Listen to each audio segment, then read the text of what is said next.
சுமந்திரன் ஆட்சேபனை தாக்கல். கொழும்பிலிருந்து வந்த இடைப்புக்கு மனுதாரர். இலங்கை தமிழரசு கட்சிக்கு எதிரான வழக்கு நீண்ட இழுபறியில். தீவகத்தில் இறைச்சியாக்கப்படும் கால்நடைகள். அரசு அதிகாரிகளும் உடந்தை.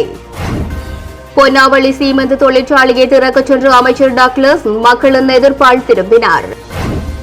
கல்முனை வடக்கு பிரதேச செயலக விடயம். சமய தலைவர்கள், சமூக சேவகர்கள் செய்தியாளர் சந்திப்பில் கருத்து. புத்தாண்டில் அதிகரிக்கப்படும் அரசு ஊழியர்களின் சம்பளம். ஜனாதிபதி ரணில் அறிவிப்பு. கிளிநொச்சி மாவீரர் துயிலும் இல்ல விவகாரம். நீதிமன்றம் பிறப்பித்துள்ள உத்தரவு. தமிழர்களும் நாட்டின் சம பிரஜைகள் என்பதை ஜேவிபி ஏற்றுக்கொள்ளவில்லை. ஸ்ரீரங்கேஸ்வரன் குற்றச்சாட்டு. புதிய இந்திய துணை தூதுவரை சந்தித்த சிவஞானம் ஸ்ரீதரன். இலங்கையை சமாதானப்படுத்தவே கச்சதீவுக்காய் மாற்றப்பட்டது. எம்பி ராதாகிருஷ்ணன் தெரிவிப்பு. திருகோணேஸ்வரர் ஆலயத்தில் வழிபாட்டில் ஈடுபட்ட எம்.எஸ். சுமந்திரன்.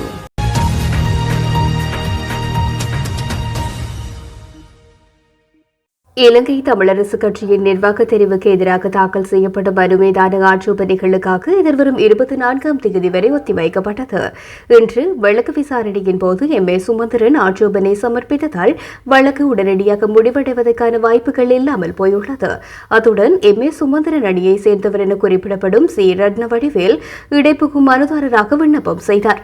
இலங்கை தமிழரசு கட்சிக்குள் உள்ள சிலருக்கு இந்த வழக்கு முடிவடையாமல் எழுபட்டு செல்ல வேண்டும் என்ற நோக்கம் உள்ளது. சில குறைபாடுகள் இருந்தாலும் வழக்கை உடனடியாக முடித்து கட்சியையும் சமூகத்தையும் பாதுகாக்க வேண்டும் என்ற உயரிய நோக்கத்தினால் வழக்கின் மீது நாம் ஆட்சேபனை தெரிவிக்கவில்லை. ஆனால் கட்சியின் உறுப்பினர்கள் சிலர் அந்த நோக்கத்துக்கு எதிரானவர்கள். அதனால் தான் இன்று ஆட்சேபனை தெரிவிக்கப்பட்டுள்ளதுடன் இடைப்புக்கு மனுதாரர் ஒருவர் உள்நுழைகின்றார் என தமிழரசு கட்சியின் தலைவர் உள்ளிட்ட 6 பேரை பிரதிநிதித்துவப்படுத்திய ஜனாதிபதி சட்டத்தரணி கே.வி. தவராசா சுட்டிக்காட்டினார். இலங்கை தமிழரசு கட்சியின் நிர்வாக தெரிவு தலைவர் தெரிவுக்கு எதிராக திருகோணமலை மாவட்ட நீதிமன்றத்தில் இலங்கை தமிழரசு கட்சியின் கீழ்மட்ட உறுப்பினர் ஒருவர் வழக்கு தொடர்ந்திருந்தார். அவர் வழக்கு தொடர்ந்தது கட்சிக்குள் ஏற்பட்டுள்ள அணிப்போட்டியின் எதிரொலி என்ற கருத்தும் இருக்கின்றது. இந்த வழக்கை உடனடியாக முடிவுக்கு கொண்டு வருவதற்காக வழக்கின் பிரதிவாதிகளாக மாவை சேனாதிராசா, சி. ஸ்ரீதரன், கே.வி. தவராசா, போ. கனக சபாபதி உள்ளிட்டவர்கள் யாப்பு மீறப்பட்டுள்ளதை ஏற்றுக்கொண்டு மனுதாரர் கோரிய நிவாரணத்தை வழங்குவதாக ஒத்துக்கொண்டனர். இந்த நிலையில் எஞ்சிய ஒரே பிரதிவாதியான எம்.எஸ். சுமந்திரனும் இந்த வழக்கில் தனக்கு ஆட்சேபனை இல்லை என தெரிவித்திருந்தால் வழக்கு இன்றுடன் முடிவுக்கு வரும் சூழல் இருந்தது. எனினும் இந்த வழக்கில் தனக்கு ஆட்சேபனை இருப்பதாக எம்.எஸ். சுமந்திரன் ஆட்சேபனை தாக்கல் செய்திருந்தார். 20 பேரை இணைத்தது மட்டுமே சட்ட ரீதியற்ற நடவடிக்கை. யாப்பின்படியே தேர்தல் நடந்ததாக அவர் குறிப்பிட்டார். இலங்கை தமிழரசு கட்சியின் சுமந்திரன் அணியை சேர்ந்த ரத்னவடிவேல் இடைப்புகு மனுதாரராக வழக்கில் நுழைந்தார். அதற்கு ஏனைய பிரதிவாதிகள் தரப்பு சட்டத்தரணி கே.வி. தவராசா கடுமையான ஆட்சேபனை தெரிவித்திருந்தார். இந்த வழக்கு கடந்த தவணை விசாரணைக்கு வந்தபோது வழக்கை உடனடியாக முடிக்க வேண்டும் என்ற ஒரே காரணத்துக்காக எதிரொலியான 6 பேரும் வழக்காளியின் நிவாரணங்களை வழங்க ஏற்றுக்கொண்டோம்.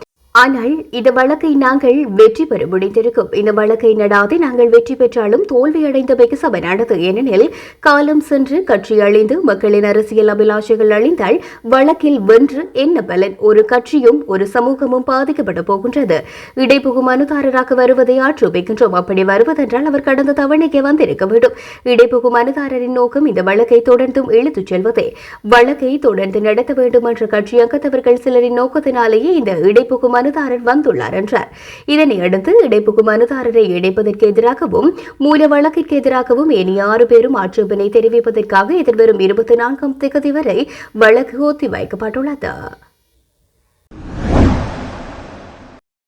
தீவகத்தில் கால்நடைகளை திருடி இறைச்சியாக்கும் செயற்பாடுகள் அதிகரித்து வருவதாகவும் அதற்கு சில அரசு அதிகாரிகள் உடந்தையாக இருப்பதாகவும் தீவக சிவில் சமூகத்தின் செயலாளர் இளம்பரையன் குற்றம் சுமத்தியுள்ளார். ஊடகங்களுக்கு அவர் அனுப்பி வைத்துள்ள செய்திக்குறிப்பிலேயே மேற்கண்டவாறு தெரிவித்தார். பாதுகாப்பு படைகளினுடைய முக்கியமாக போலீசாரினுடைய ஆதரவுடன் அந்த யாழ் நகர் நோக்கி நகர்த்தப்பட கொண்டு சென்று வைக்கப்படுகின்றது. உண்மையிலேயே ஒவ்வொரு நாளாந்தம் வந்து அங்கே கால்நடைகள் திருவிடப்படுகின்றது. அதை விட முக்கியமான பிரச்சனை என்ன சொன்னால், தற்போது முக்கியமான ஒரு பிரச்சனை அங்கே ஆரம்பித்திருக்கின்றது. ஒரு ஒரு மாஃபியா கும்பல் ஒன்று சேர்ந்து, உண்மையில் மாஃபியான்னு சொல்ல, மாஃபியா கும்பல் ஒன்று சேர்ந்து என்ன முறையிலே அங்கே உரிய சட்ட நடவடிக்கைகள் கூடாக கால்நடைகள் இங்கே கொண்டு சேர்க்கலுமோ அதே முறைகளை பயன்படுத்தி அந்த கால்நடைகள் இங்கே வளர்க்கின்ற நோக்கத்துக்கென அல்லது வாழ்வாதார நோக்கத்துக்கென மக்களுக்கு விநியோகிக்கப்படுவதாக தெரிவிக்கப்பட்டு இங்கே கொண்டு வந்து இறைச்சிக்கடை வியாபாரிகளுக்கு உடனடியாக விற்பனை செய்யப்படுகின்றது. உண்மையிலே உங்களுக்கு தெரியும், நேற்றைய அதிகாலை வேளையிலே ஆம்புலன்ஸ் போன்ற ஒரு வாகனத்திலே, இது நீண்ட காலமாக இது நடைபெற்று வருகின்றது. ஆம்புலன்ஸ் போன்ற ஒரு வாகனத்தை அது உள்ளே இருக்கின்ற சீட்டிலை கலட்டி கிட்டத்தட்ட 8 மாடுகள் நேற்று, அதுவும் யாழ்ப்பாண போலீஸ் நிலையத்திலே, பிரதான போலீஸ் நிலையத்திலே கடமையாற்ற ஒரு சிங்கள போலீஸாரும் அதில் பயணம் செய்தார். அவருடன் சேர்த்து 20 கைது செய்யப்பட்டனர். மொத்தமாக 3 பேர் கைது செய்யப்பட்டு அங்கே 8 மாடுகள் யாழ் நகர் பகுதியில் உள்ள பண்ணை பிரதேசத்தில் உள்ள அதிரடிப்படையினரால் கைது செய்யப்பட்டது. உண்மையிலே அங்கு வந்து இப்போ தற்போது மக்கள் நோக்கின்ற பிரச்சனைன்னு சொன்னால், உண்மையிலே வந்து இங்கே இருக்கிற இறைச்சிக்கடை வியாபாரிகள், இங்கே இருக்கிற தீவகத்தை சார்ந்த உறவுகளிலே, முக்கியமாக பூங்குடுதி பிரதேசத்திலே, சரவண பகுதிகளிலே, இன்று தீவு பிரதேசங்களே பூங்குடுதி பிரதேசம் பெருமளவு கால்நடைகள், முக்கியமாக மாடுகள் அங்கே காணப்படுகின்றன. அந்த இங்கே இருக்கின்ற உறவுக்காரர்களை அணுகி அங்கே புங்குடியில் இருக்கிறவர்களுடன் தொடர்பு கொண்டு அவர்களுடன் பேரம் பேசி விலை பேசி இவர்கள் உரிய முறையிலே இங்கே தங்களுடைய ஊரில் இருப்பவர்கள் தங்களுடைய சகோதரர்கள் யாழ் நகர் பகுதிகளிலே அல்லது யாழின் ஏனைய பிரதேசங்களில் வாழ்கின்றார்கள் அல்லது தன்னுடைய சகோதரிகள் உறவுக்காரர்கள் தாங்கள் விநியோகிப்பதாக கூறி அரச அதிகாரிகளுடைய ஒரு சில அரச அதிகாரிகளுடைய அவர்களுடைய ஒப்புதலுக்கு அமைய, முக்கியமாக அவர்களும் வந்து இதில் இப்போ விடுந்தால் நான் சொல்வேன்னுண்டா, உண்மையை நீங்கள் தெரியும் வந்து உடனடியாக யாழ் நகர் பிரதேசத்துக்கு அது ஒரு இடத்துல இன்னொரு இடத்துக்கு கொண்டு செல்லணும்னு சொன்னால் கால்நடைகள் அங்கே மிருக வைத்தியர் கந்தூரில், முக்கியமாக தீவக பிரதேசங்களுக்கு வேலனை உருவாத்திர மிருக வைத்திய கந்தூரில் இது பதிவு செய்யப்படணும். கால்நடைகளுடைய காதுகளில் வந்து அது சம்பந்தமான அடையாள அட்டைகள் பொருத்தப்படும். அந்த அடையாள அட்டைகள் பெற்றுக்கொண்ட வாகன இதுகள் மட்டும்தான் அங்கே செல்லப்படும். நாங்கள் உண்மையிலே எங்களுடைய தீவகத்தில் இருக்க முக்கியமாக சிவில் சமூகம், முக்கியமாக தீவிர சமூகம், ஏனைய சமூக அமைப்புகள் வந்து தீவகத்திலிருந்து கால்நடைகள் வேறு இடங்களுக்கு கொண்டு செல்வதற்கு பலத்த எதிர்ப்புகளை நாங்கள் காட்டுகின்றோம். ஏன்னா கடந்த காலங்களில் கிட்டத்தட்ட 96ஆம் ஆண்டு நான் மீள்குடியேற்றும் போது 40,000 கால்நடைகள் இருந்தது. தற்போது 4,000ஆகவும் குறைவு வந்தது. இதில் பெரும்பாலான கால்நடைகள் வந்து இறைச்சியாக்கப்பட்டு, கடத்தப்பட்டு, திருடப்பட்டு யாழ் நகர் பிரதேசங்களுக்கு கொண்டு செல்லப்பட்டு இப்போது தற்போது வந்து மிகவும் அழிவடைந்த நிலையிலே எங்களுடைய கால்நடைகள் செல்கின்றன. அந்த காரணமாக நாங்கள் பலத்த எதிர்ப்புகளை தெரிவித்தோம். அப்படி இருந்த போதிலும் கூட இந்த மாஃபியா கும்பல்கள் வந்து அங்கே இருக்கிற பொதுமக்களை, அங்கே இருக்கிற திருடர்களை, முக்கியமாக அங்கே ஒவ்வொரும் வந்து அந்த பண்ணை அடிப்படையில் அங்கே கால்நடைகள் எதுவும் வளர்ப்பதில்லை. ஆனால் அவர்களை பிடித்து ஊரிலே கட்டாக்காலியாக திரியும் கால்நடைகளை மிருக வைத்திய கந்தவர்களே உடனடியாக பதிவு செய்து, உண்மையிலே நாங்கள் மிருக வைத்திய கந்தவர்களை நாங்கள் கதைத்தோம், நாங்கள் அவர்களுக்கு ஆலோசனை வழங்கினோம். பதிவு செய்து கிட்டத்தட்ட 3 மாதம் இல்லை 6 மாதம் பின்னராக நீங்கள் அனுமதியை வழங்க வேண்டும். நாங்கள் அதை உண்மையிலே அனுமதி வழங்குவதை, கொண்டு செல்வதற்கு அனுமதி வழங்குவதை முற்றுமுள்ள எதிர்க்கின்றோம். அப்படி வழங்குவது என்றால் தவிர்க்க முடியாமல் இருந்தால் நாங்கள் கிட்டத்தட்ட 3 இல்லை 6 மாதத்துக்கு, ஆனால் மிருக வைத்திய கந்தவர்கள் வந்து உடனடியாக இன்று பதிவு செய்த மாடுகளை நாளை ஏற்றுவதற்கான அனுமதிகளை வழங்குகின்றனர். உண்மையிலே எங்களுக்கு அங்கே இருக்கிற கால்நடை வைத்தியர்களே, கால்நடை வைத்திய அலுவலகத்திலே எங்களுக்கு மிகுந்த சந்தேகத்தை ஏற்படுகிறது. அதை விட இந்த கால்நடைகளை இங்கே கொண்டு சென்று இறைச்சியாக்குகின்ற சூழ்நிலையில் பல அரசு அதிகாரிகளும் வந்து உதவிகரமாக இருக்கின்றார்கள் என்பதை எங்களை கண்டிக்கத்தக்க விடயமாகும். பொன்னாவளி சீமெந்து தொழிற்சாலையை திறக்கச் சென்று அமைச்சர் டக்ளஸ் மக்களின் எதிர்ப்பால் திரும்பினார். குறித்த சம்பவம் இன்று பகல் இடம்பெற்றுள்ளது. பொன்னாவளி சீமெந்து தொழிற்சாலையை திறக்கச் சென்ற அமைச்சர் டக்ளஸ் தேவானந்தாவுக்கு மக்கள் எதிர்ப்பு வெளியிட்டு வருகின்றனர். கிளிநொச்சி பூனகிரி பிரதேச செயலாளர் பிரிவிற்குட்பட்ட பொன்னாவளி பகுதியில் சீமெந்து தொழிற்சாலைக்கான சுண்ணக்கற்களை பெற்றுக் கொள்வதற்கு மக்கள் தொடர்ச்சியாக எதிர்ப்பு வெளியிட்டு வருகின்றனர். இந்த நிலையில் இன்றைய தினம் அமைச்சர் குறித்த தொழிற்சாலையை ஆரம்பித்து வைக்க நடவடிக்கை எடுத்த நிலையில் மக்கள் எதிர்ப்பை வெளியிட்டிருக்கின்றார்கள். இதன்போது அமைதியின்மை ஏற்பட்டிருக்கின்றது. அமைச்சர் டக்ளஸ் தேவானந்தாவுக்கும் போராட்டக்காரருக்கும் இடையில் வாய்தர்க்கம் ஏற்பட்ட நிலையில் போலீசார் கட்டுப்படுத்தியிருந்தார்கள். தொடர்ந்தும் போராட்டம் இடம்பெற்றதுடன் திறப்பு விழாவுக்கான ஏற்பாடுகளும் இடம்பெற்றது. ஆயினும் மக்களின் தொடர் எதிர்ப்பினால் குறித்த நிகழ்வு ரத்து செய்யப்பட்டு அமைச்சர் திரும்பியுள்ளார்.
கல்முனை வடக்கு பிரதேச செயலக போராட்டமானது ஒரு இனத்திற்கோ அல்லது மதத்துக்கோ எதிரானது அல்ல.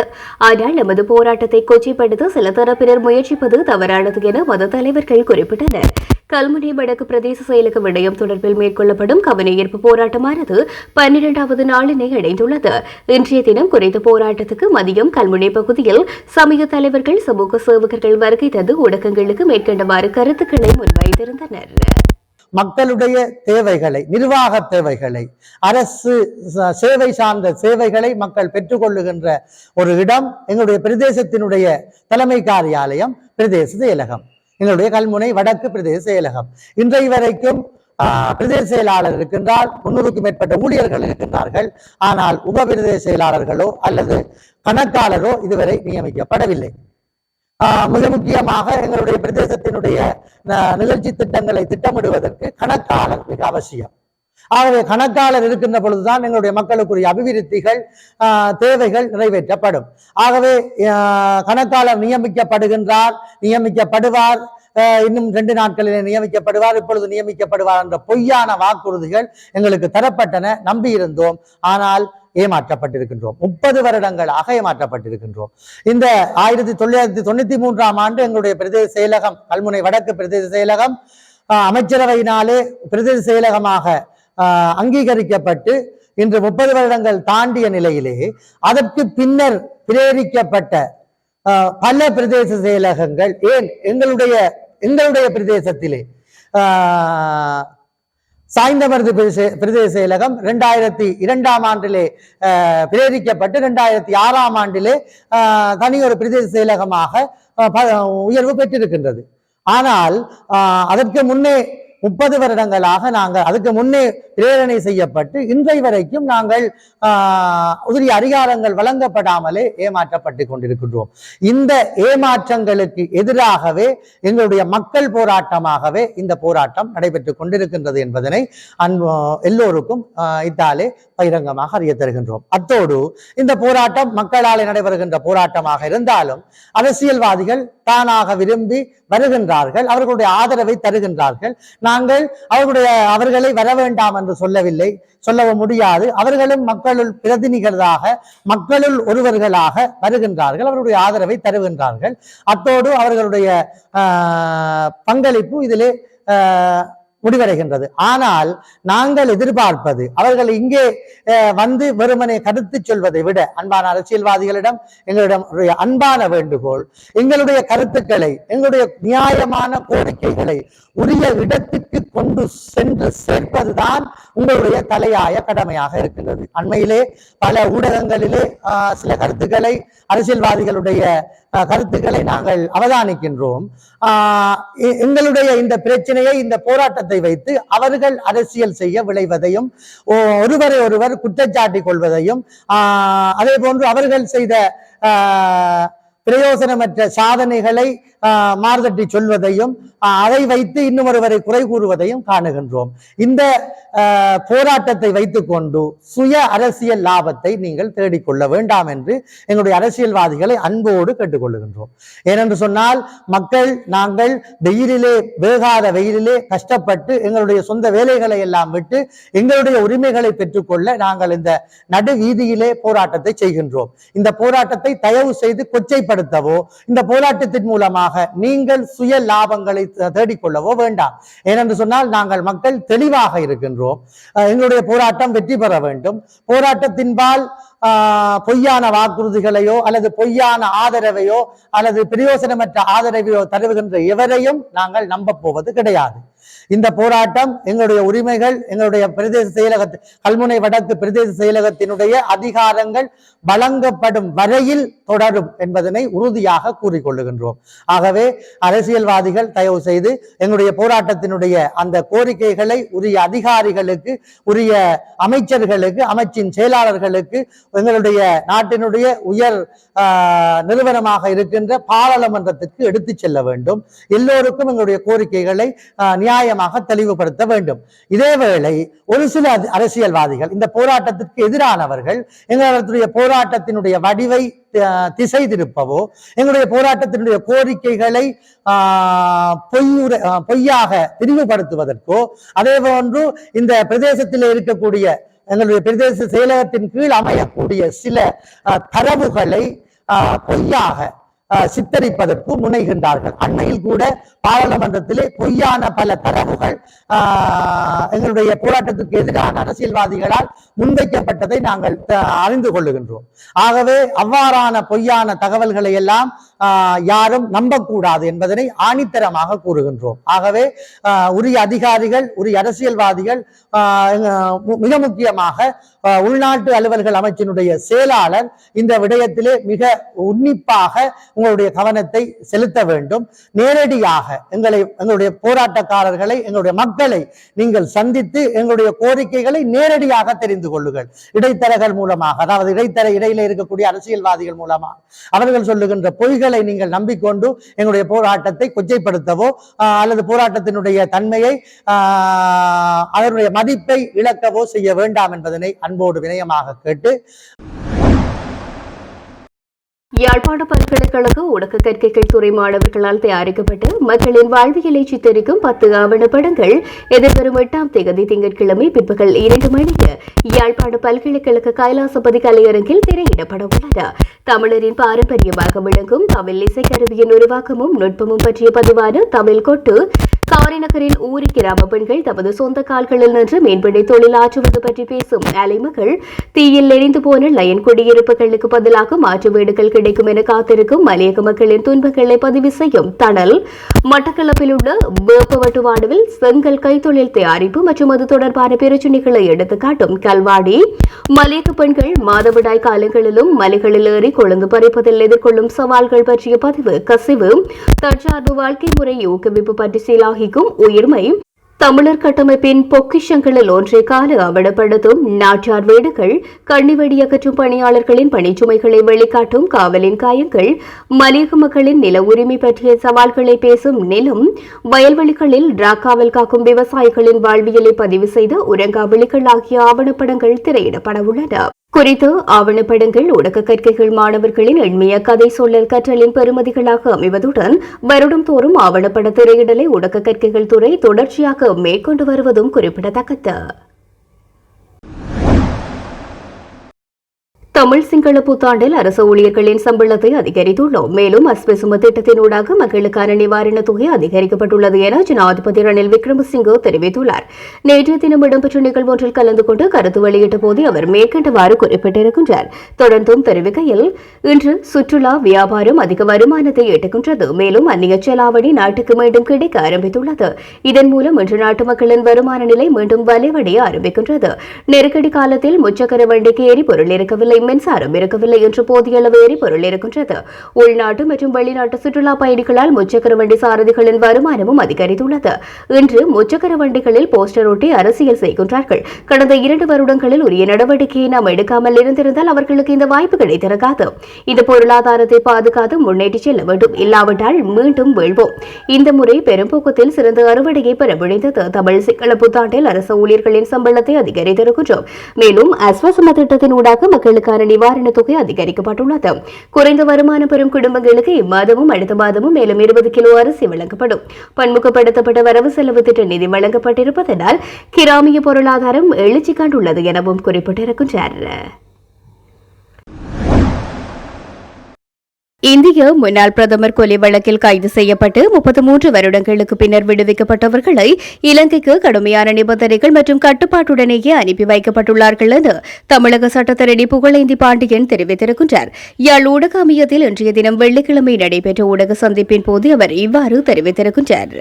பலாலி மூலமா வரதான் நாங்க விரும்பினோம். ஆனா ஸ்ரீலங்கன் ஏர்வேஸ் விமானம் மூலமா தான் வரணும் அப்படின்னு தூதரகம் சொல்லிவிட்டது. அதுவும் சென்னையிலிருந்து தான் வர முடியும், திருச்சியிலிருந்து வர முடியாது என்று சொல்லிட்டாங்க. அதனால வேற வழி இல்லாமல் ஸ்ரீலங்கன் ஏர்வேஸ் மூலமாக, ஏன்னா பலாலியில் ஸ்ரீலங்கன் ஏர்வேஸ் இல்லாதனால கொழும்பிலிருந்து நிபந்தனையா கண்டிப்பாக நிபந்தனையாக தான் சொன்னாங்க. அதாவது சென்னையிலிருந்து தான் போகணும், கொழும்பு தான் போகணும்னு சொல்லியிருந்தாங்க. பலாலி நான் கேட்டேன் பலாலின்னு, அவங்க ஒத்துக்கல, பலாலி ஒத்துக்கல, கொழும்பு தான் நீங்கள் போகணும், அதுவும் ஸ்ரீலங்கன் ஏர்வேஸில் தான் போகணும்.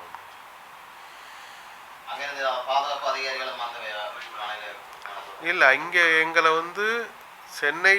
சென்னையில் விமானம் ஏற்றும் வரை அங்கு உள்ள இந்திய காவல்துறையினர் வந்தாங்க. விமான நிலையத்திற்குள்ளும் விமான நிலைய பாதுகாப்பு அதிகாரிகள் கூட இருந்தாங்க. ஃப்ளைட் ஏற்றும் வர அவர்கள் பொறுப்பில் இருந்தோம்.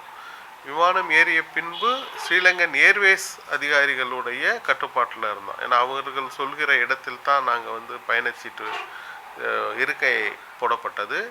எல்லா பயணிகளும் சென்ற பின்னர் தான் எங்களை வெளியில் அனுப்ப இது பண்ணாங்க. எல்லா பயணிகளும் போகிற வழி இல்லாமல் வேறு வழியில் கொண்டு எங்களை சுங்க இலாக்கா அதிகாரிகள்கிட்ட ஒப்படைச்சாங்க.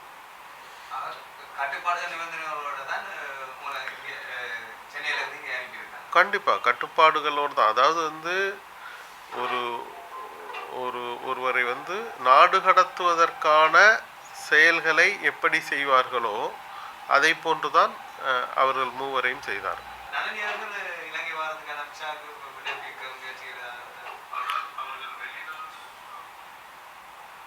அதாவது நளினி அவர்கள், அதாவது இந்த வழக்கில் நாங்கள் எடுத்த முடிவு, ஆரம்பத்தில் எடுத்த முடிவுன்றது முருகனும் நளினியும் லண்டன் செல்ல வேண்டும் என்று தான் நாங்கள் எடுத்தோம். அதற்கான வேலைகள் நாங்கள் தொடங்கி அந்த வேலைகள் நடந்து கொண்டு இருந்தன. குறிப்பாக நளினிக்கு லண்டன் செல்வதற்கான விசா அப்ளை பண்ணி இப்போதைக்கு அவருடைய பாஸ்போர்ட் எல்லாமே லண்டனில் இருக்குது. அவங்க போய் எல்லாமே அட்டன் பண்ணி எல்லாமே அந்த அந்த அந்த செயல்பாடுகள் ஒரு பக்கம் போய்கிட்டு இருக்கு. அப்படி போய்கொண்டு இருந்த நேரத்தில் தான் சாந்தன் இறந்தார். ஸோ அதனால் இந்த சாந்தன் இறப்பு என்பது இவர்களுடைய மனநிலையை மாற்றியது. அதாவது நீண்ட காலமாக நாம் வெளிநாடு செல்வதற்காக சிறப்பு முகாமிலே காத்திருந்தோமேயானால் நம்முடைய உயிருக்கும் ஆபத்து ஏற்படும். ஆகவே இலங்கைக்கு நாம் சென்று விடலாம் என்று அந்த முடிவு அவர்கள் எடுப்பதற்கு காரணமே சாந்தனுடைய மரணம் தான். ஆகவே அந்த முடிவுக்கு அவர் மாறின பின்னால், இலங்கை நம்ம போயிடுவோன்னு முடிவு எடுத்த பின்னால், இவர்கள் இலங்கைக்கான இந்த பயணச்சீட்டு எடுத்து வரும்போது நளினி அக்கா அவர்களுடைய பாஸ்போர்ட் லண்டனில் இருக்குது. அதனால் அவரால் என்ன செய்ய முடியாது, உடனடியாக இலங்கைக்கு வருவதற்கான அந்த வாய்ப்பு இல்லாமல் போய்விட்டது. இனியும் அவர் இலங்கைக்கு வருவார் என்று எதிர்பார்க்க முடியாது. ஏனென்றால் லண்டன் பிரிட்டிஷ் அரசு அவருக்கு விசா கொடுத்து விட்டால் கண்டிப்பாக அவர் நேரடியாக லண்டன் சென்று விடுவார். முருகன் இங்கிருந்து கொண்டு இங்கு வந்து பாஸ்போர்ட் விண்ணப்பித்து இந்த ஒரு பாஸ்போர்ட் கொடுத்துருக்காங்க, இன்ட்ரீம் பாஸ்போர்ட்டாக.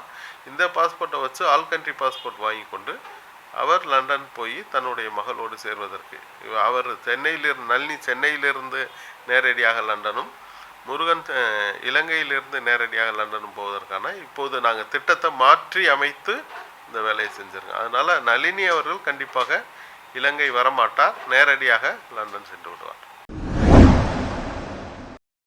கிளிநொச்சி முழங்காவில் மாவீரர் துயிலும் இல்லத்துக்கு முன்பாக உள்ள வளைவினை அகற்றுமாறு கோரி கிளிநொச்சி நீதிமன்றத்தில் போலீசார் தாக்கல் செய்த வழக்கு விசாரணைக்கு திகதியிடப்பட்டுள்ளது.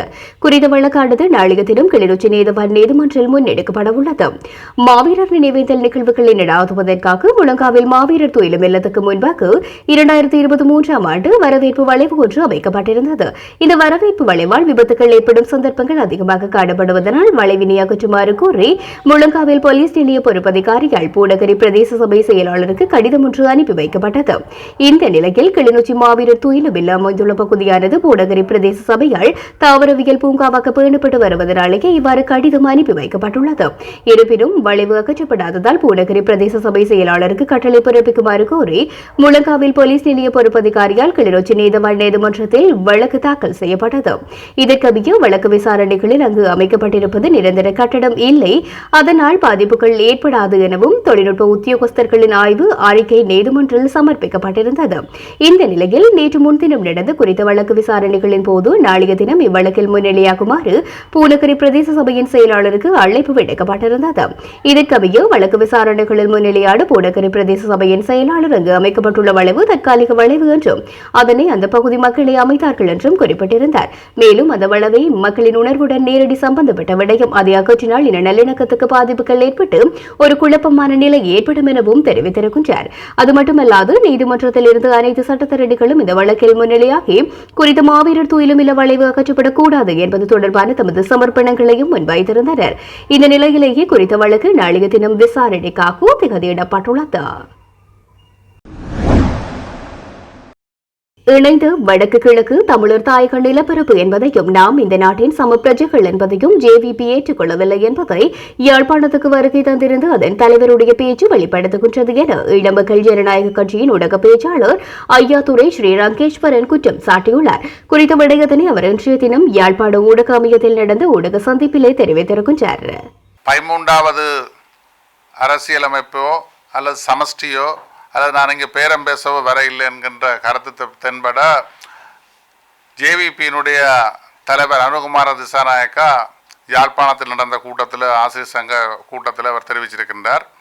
உண்மையில் வடக்கு கிழக்கு தமிழ் மக்களுடைய அடிப்படை பிரச்சனையாக இருக்கின்ற இந்த நாட்டிலே நாங்கள் சம பிரஜைகளாக வாழ வேண்டும் என்பதற்காகத்தான் டட்லி செல்வா ஒப்பந்தம், பல்வேறு ஒப்பந்தம், இந்திய இலங்கை ஒப்பந்தம், பல்வேறு ஒப்பந்தங்களை மேற்கொண்டு நாங்கள் இந்த நாட்டிலே தமிழர்களாக பிறந்திருக்கின்றோம் என்ற காரணத்துக்காக நாங்கள் இரண்டாந்தர பிரஜையாகவோ அல்ல உரிமையற்றவர்களாக வாழ முடியாது என்கின்றதுக்காகத்தான் பல்வேறு போராட்டங்களை நடாத்தி இறுதியாக 87ஆம் ஆண்டு இந்திய இலங்கை ஒப்பந்தம் கொண்டுவரப்பட்டது.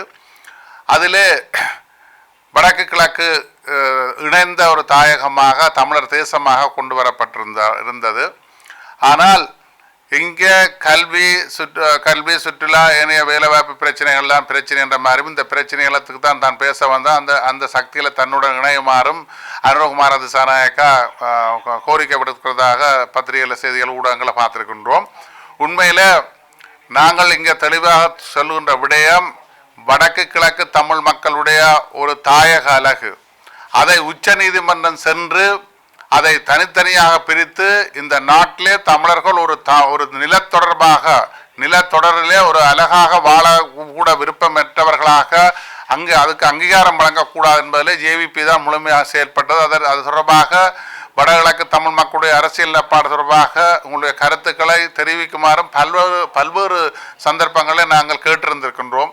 ஆனால் இதுவரை ஜேவிபி அந்த சம்பந்தம் அந்த பதிலளிக்காத சூழலில் இன்று அதனுடைய தலைவர் நேற்று அவருடைய தன்னை கருத்தை சொல்லியிருக்கின்றார்.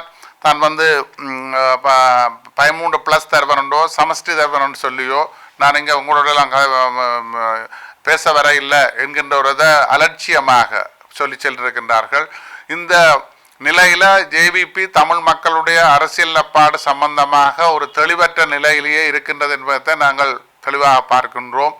இந்த நிலையில் அவர்கள் தங்களுக்கு தமிழ் கட்சிகள் தங்களுடன் சேர்ந்து தங்களுடன் பயணிக்க வேண்டும், ஒரு பலமான அரசு அமைக்க வேண்டும் என்கின்ற கருத்தை சொல்ல முனைகின்றார்கள்.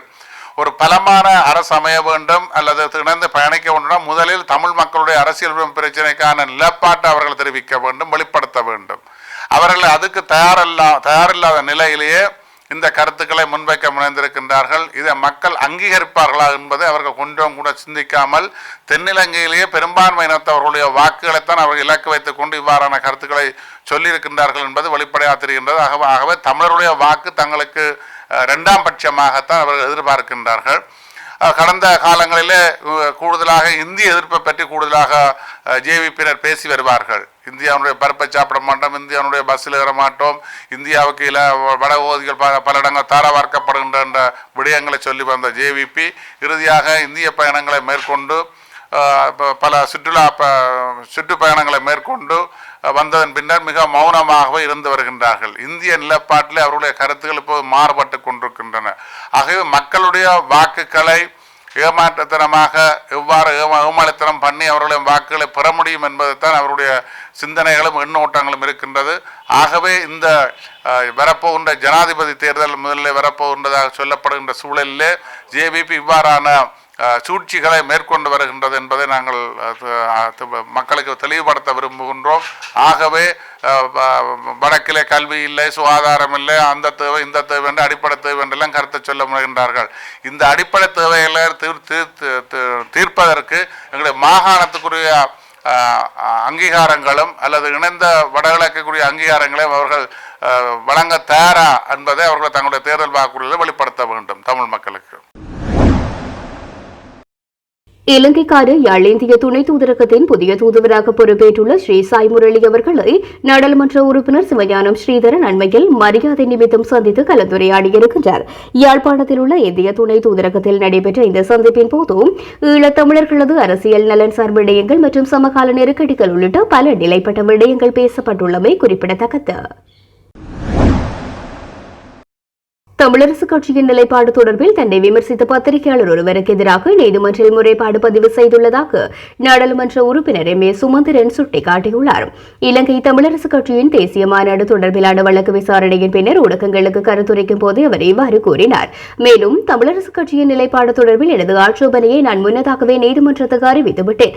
என்னை விமர்சித்து பத்திரிகையாளர் ஒருவருக்கு எதிராக நீதிமன்றில் முறைப்பாடு பதிவு செய்துள்ளதாகவும் குறிப்பிட்டிருக்கின்றார். இந்த நிலையில் நாடாளுமன்ற உறுப்பினர் எம் ஏ சுமந்திரனின் செயற்பாட்டினாலேயே தமிழரசு கட்சியின் வழக்கு நீடித்து செல்வதாக சட்டத்தரணி கே வி தவராசா நீதிமன்ற வளாகத்தில் வைத்து தெரிவித்திருந்தமை குறிப்பிடத்தக்கது.